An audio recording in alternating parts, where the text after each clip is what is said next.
Have you ever felt like your own mind is working against you? Like no matter what you do, there is always a voice saying, "It's not enough." Most of the time, you don't even realize you are at war with your own mind. You wake up already behind. You move through the day feeling not enough. You fall asleep replaying everything you should have done better. In Buddhism, this inner conflict is seen as one of the deepest forms of suffering, not because life is hard, but because we are always pushing against what is already here. In this video, we are going to explore 8 powerful lessons rooted in Buddhist wisdom that will help you stop fighting your thoughts, release inner tension, and find lasting inner peace. These gentle practices will guide you to let go of overthinking, soften self-judgment, and reconnect with a calmer, more balanced way of living, one moment at a time. Lesson 1. Notice the inner conflict without trying to fix it. The first step toward peace is not changing yourself. It is seeing clearly how often you are at war within.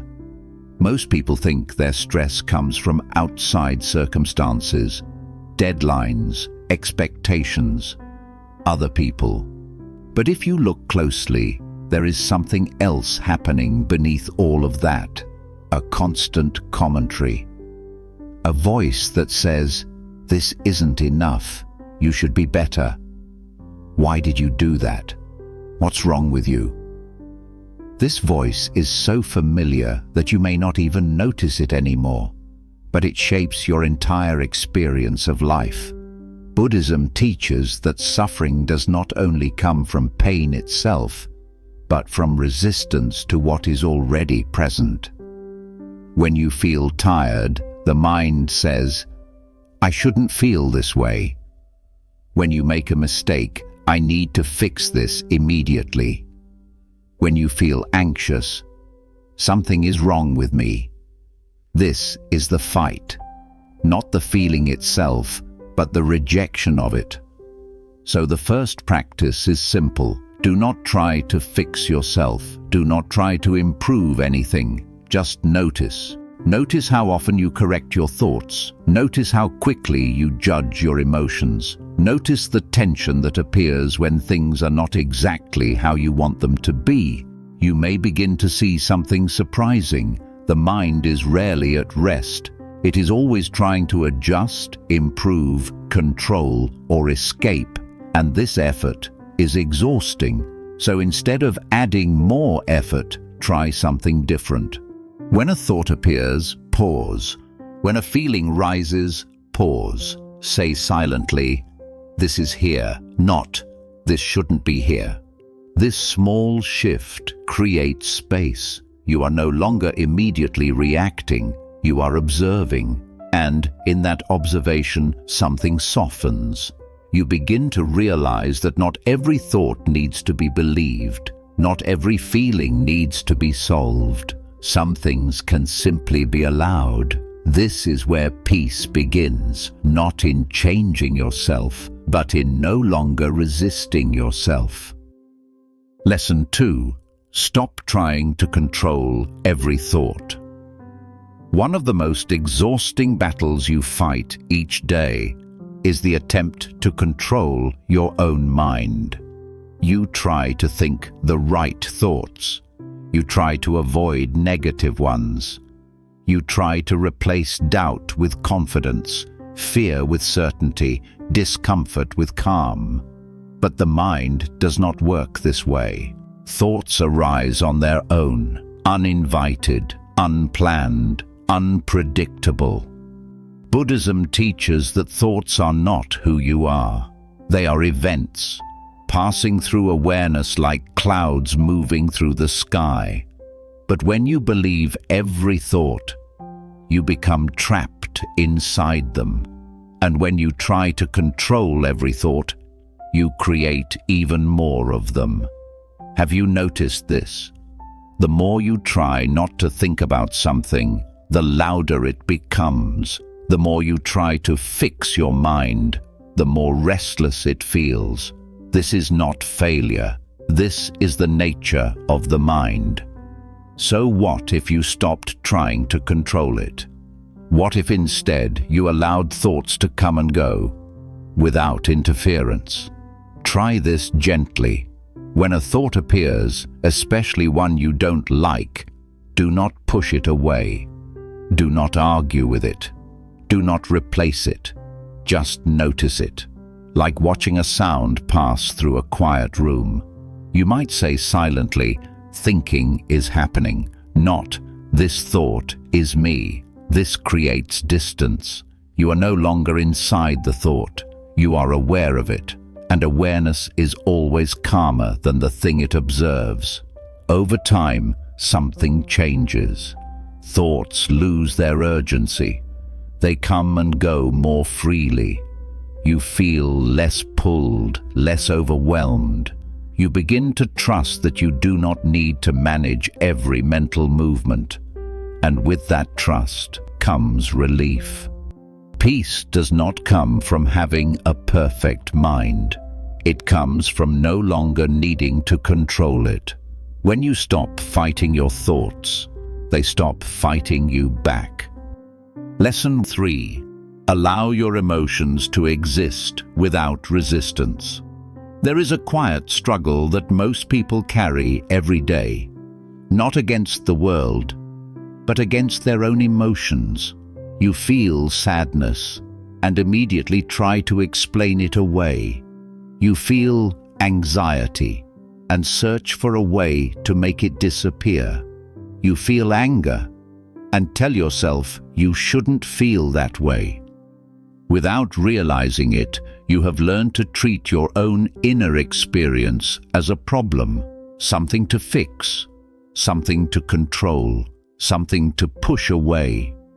But in Buddhism, emotions are not seen as enemies.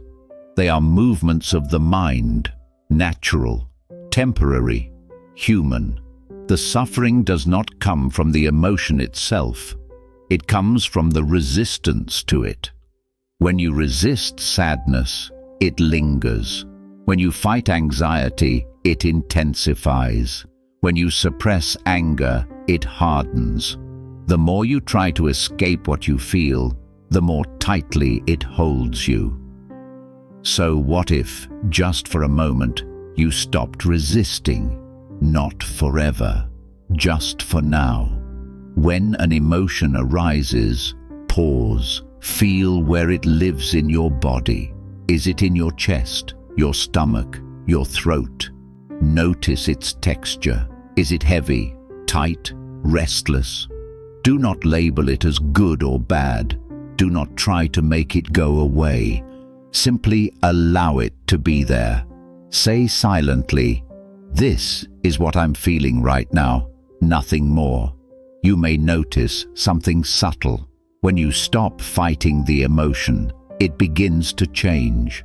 Not because you forced it to, but because everything in life is moving. The Buddha taught that all experiences are impermanent. This includes your emotions. Even the most intense feelings rise, peak, and pass. But when you resist them, you interrupt this natural process. You hold them in place. Allowing is not weakness. It is wisdom. It is trusting that you can feel something without being consumed by it. Over time, this practice transforms your relationship with yourself. You become less afraid of what you feel. You stop running from discomfort. You begin to see emotions as temporary visitors, not permanent states. And something else begins to happen. Compassion arises. Instead of judging yourself for feeling a certain way, you start to meet yourself with understanding. This is hard. It makes sense that I feel this. This is how inner conflict dissolves, not by eliminating emotions, but by making space for them. Peace is not the absence of feeling. It is the absence of resistance. Lesson 4. Let go of the need to be perfect. One of the deepest sources of inner conflict is the belief that you must be better than you are right now. Better thoughts, better habits, better discipline, better control. There is always a version of yourself in your mind that you are trying to become, and until you reach that version, you feel incomplete. This creates a quiet but constant tension. No matter what you do, it is never enough. No matter how far you've come, there is always more to fix. In Buddhism, this is understood as craving, the desire for things to be different than they are. And while growth is natural, this kind of striving often leads to suffering because it is rooted in rejection of the present self. You are not improving from a place of care. You are trying to escape who you are. So what happens if you stop chasing perfection? Not because you've given up, but because you no longer believe that peace exists somewhere in the future. Take a moment and notice, right now, is there something you are criticizing about yourself, your productivity, your appearance, your past decisions? There is always something. And beneath that criticism is a quiet belief. I will be okay when this is fixed. But what if that moment never comes? What if peace is not waiting for you at the end of improvement? What if it is available only when you stop rejecting yourself? The Buddha taught the middle way, not indulgence, not harsh discipline, but balance. This means allowing yourself to grow without turning growth into self-punishment. You can still learn, you can still change, you can still evolve, but not from a place of, I am not enough, from a place of, I am already worthy of peace. This changes everything. When you act from self-acceptance instead of self-rejection, your actions become lighter. You are no longer driven by pressure. You are guided by clarity. You stop forcing yourself. You start supporting yourself. Over time, the inner voice softens. Instead of, why aren't you better? It becomes, you're learning. Instead of, this isn't enough. It becomes, this is where I am, and something releases. The tension of becoming, the pressure to fix everything, the need to constantly prove your worth. You begin to rest in who you are, while still allowing life to unfold. This is not stagnation, it is peace. Perfection is not required for a meaningful life, only presence is. Lesson 5. Stop comparing your path to others. There is a quiet habit that creates more suffering than you may realize. Comparison. You look at others and measure yourself against them, their success, their progress, their happiness, and without even noticing it, your mind begins to whisper, I'm behind. I should be further along. Why is it easier for them? This comparison does not motivate you. It drains you. It creates a sense that your life is somehow lacking, that where you are is not enough. In Buddhism, this is understood as a form of attachment. Attachment to an idea of how life should look. And when reality does not match that idea, suffering arises. But here is something important to see. You are comparing your inner experience to someone else's outer appearance. You see their results, but not their struggles. You see their highlights, but not their doubts. And even more deeply, you are assuming that their path should be your path. But life does not unfold in a straight line. It unfolds uniquely for each person. Different timing, different challenges, different lessons. The Buddha taught that each individual walks their own path toward understanding. There is no single timeline, no universal standard. So when you compare yourself to others, you step away from your own life. You lose connection with your own pace, your own growth, your own direction. Instead of asking, "How am I doing?" you begin asking, "How do I measure up?" And that question has no peaceful answer. So what can you do instead? Gently return to yourself. When you notice comparison arising, pause. Acknowledge it without judgment. This is comparison. Then bring your attention back to your own experience, your breath, your body, your present moment. Ask yourself, what is true for me right now? Not what should be true. You may notice something surprising. Your life, as it is already full, not perfect, but real. And when you stay with what is real, comparison loses its power. Another practice is gratitude, not forced, but honest. Notice what is already present in your life. Your efforts, your growth, your resilience, even small things. This shifts your focus from lack to sufficiency. You stop chasing someone else's version of life. You begin to inhabit your own. Over time, comparison softens. You feel less urgency to prove yourself, less pressure to keep up, more willingness to move at your own pace. And something deeper emerges: respect for your own path.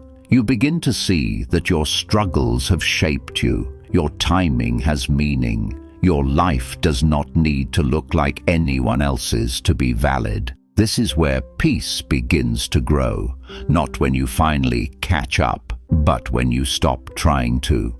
Your path is not late. Your path is not wrong. Your path is yours. And that is enough. Lesson 6. Forgive yourself for not knowing then what you know now. There is a quiet weight many people carry, not from what is happening now, but from what has already happened. Regret, memories of things you said, things you didn't say, decisions you wish you could change, moments that replay in your mind again and again. And each time, the same thought returns: I should have known better. This is one of the most painful forms of inner conflict, because you are holding your past self to the awareness you have today. But this is not fair. At that moment in your life, you acted from the level of understanding you had, from the emotions you were carrying, from the conditions you were living in. You did not have the clarity you have now, and yet you judge yourself as if you did. In Buddhism, wisdom grows over time. Awareness deepens through experience. You are not meant to be fully awake in every moment of your past. You are meant to learn, to evolve, to see more clearly as you move forward. So when you look back and feel regret, that feeling itself is evidence of growth. It means you see differently now. But instead of honoring that growth, you turn it into punishment. You revisit the past not to understand it, but to criticize yourself. This keeps the wound open again and again. So what would it feel like to respond differently? When a memory arises, pause. Notice the reaction in your body, the tightening, the heaviness, and instead of saying, "I shouldn't have done that," try something gentler. Say, "I didn't know then what I know now." Let that be enough. You are not excusing your actions. You are understanding them. There is a difference. Forgiveness is not about saying the past was perfect. It is about releasing the need to keep hurting yourself over it. The Buddha taught that clinging to the past creates suffering in the present. You cannot change what has already happened, but you can change how you relate to it. Each time you forgive yourself, you reclaim energy that was stuck in regret. You soften the relationship with your own story. You allow healing to begin. Over time, something shifts. The past loses its sharpness. The memories become quieter. You feel less defined by what you did and more connected to who you are becoming. This is how inner peace returns, not by erasing the past, but by no longer fighting it. You are allowed to move forward. You are allowed to grow beyond who you used to be. And you are allowed to treat your past self with the same understanding you would offer to someone you love. Lesson 7. Stop forcing yourself to feel okay all the time. There is a subtle pressure in modern life to always be okay, to stay positive, to stay strong, to keep going, no matter what.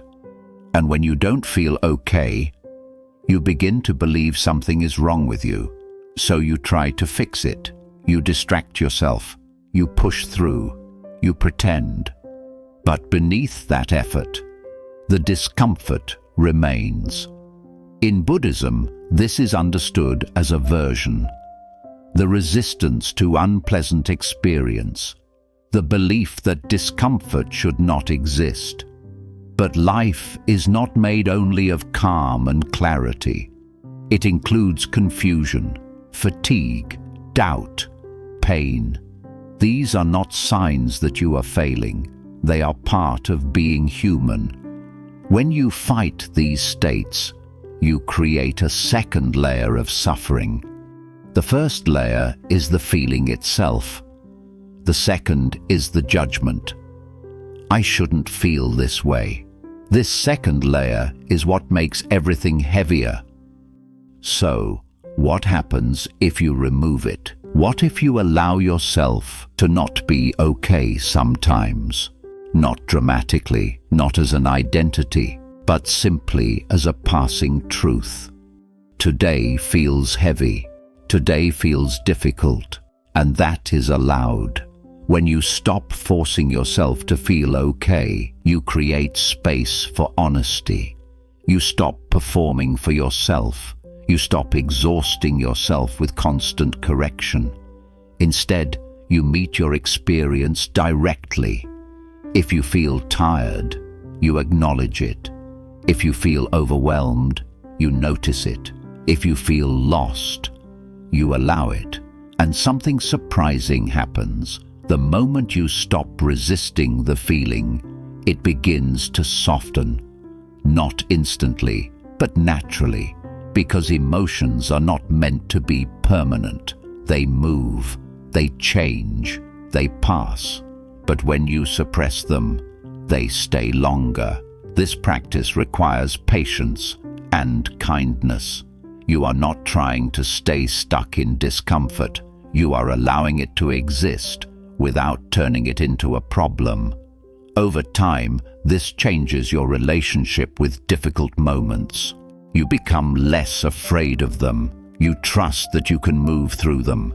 You stop needing to escape your own experience, and this creates a deeper form of peace. Not the peace of always feeling good, but the peace of not needing to feel good all the time. This is emotional freedom. You are no longer controlled by your state.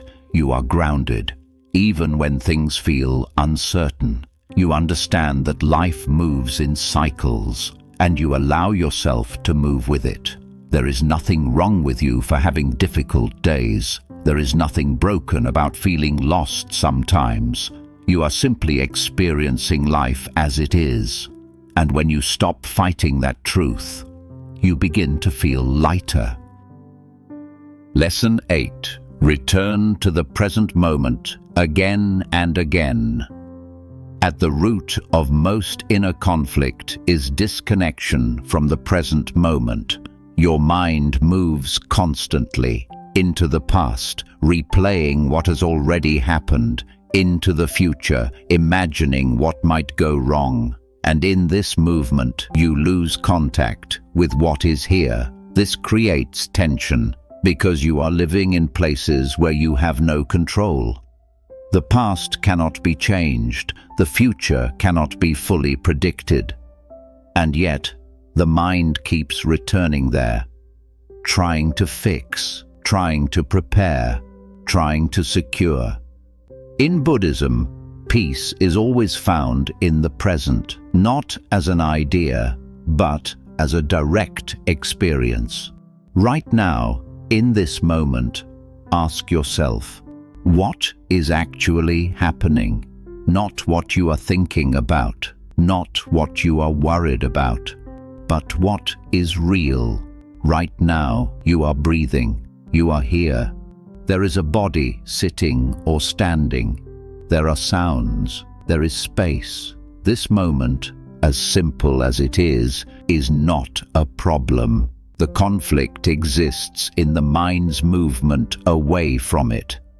So, the practice is gentle. Return, again and again, not forcefully, not perfectly, just returning.